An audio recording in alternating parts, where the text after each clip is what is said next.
Did you know that Microsoft offered online training on various Azure features and tools to anyone for completely free? Now you have no excuse to go and do some training and upskilling because Microsoft give this away regularly.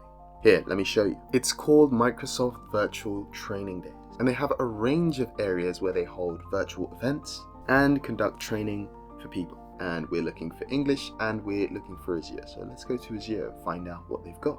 Now here we've got a virtual training day, mastering reliability, security and performance on Azure, and there's loads more options here. Now if you're a beginner, you want to be looking for some of the fundamental training days.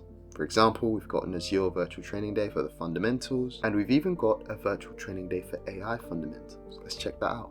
As you can see here, this training day is over 2 days, for about 2 hours on the first day and an hour 45 on the second day. They'll take you through learning the core concepts and the basics of AI, talk about building workloads and foundational AI workloads, discover how organizations are using AI to solve problems, finding out how to use Azure AI services to build intelligent applications.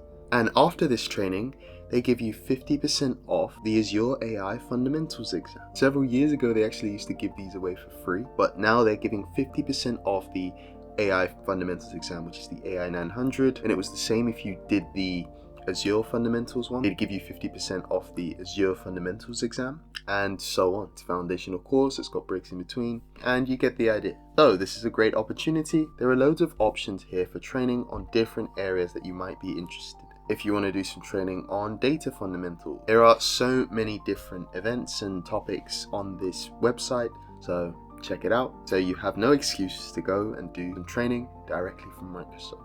Hope this is helpful, and if you go ahead and use this training, report back to the comment section and tell us how your training went. I'll leave a link below to the website, so check it out.